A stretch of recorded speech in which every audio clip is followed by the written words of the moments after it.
అధిక విద్యావంతుల ప్రయోజకులైరి పూర్ణ సొంటలు సభా పూజులైరి సత్యవంతులు మాట జన విరోధంబాయే వదరు పోతుల మాట వాసికెక్కే ధర్మవాసన పరులు దారిద్ర్యముందిరి పరమలోభులు ధన ప్రాప్తులైరి పుణ్యవంతులు రోగ భూత పీడితులైరి దుష్టమానవులు వర్ధిష్ఠులైరి పక్షివాకన మా వంటి భిక్షులకు శక్తి లేదాయనక నీవే చాటు మాకు భూషణ వికాస శ్రీ ధర్మపురి నివాస దురిత సంహార దురిత దూరా.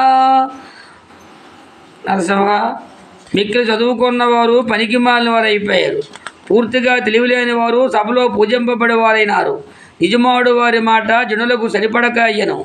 ఊరకే మాటలారు ఒకరబోతుల మాటలు ప్రసిద్ధికొచ్చెను. ధర్మవాదులను గాలించేవారు దరిద్రులైనారు. మిక్కిలి పెసనగొట్టేవారు ధనవంతులైనారు. పుణ్యంగా ఉంచిన వారు వ్యాధుల చేత భూతముల చేత పీడించబడుతున్నారు. దుర్మార్గులు అభివృద్ధి పొందుతున్నారు. గరుత్మంతుడి వాహనం గలవాడా శ్రీ నరసింహ, మా వంటి బెచ్చగాండ్రకు బలము లేకున్నది. ఇక నీవే మాకు దిక్కు రక్షింపుము.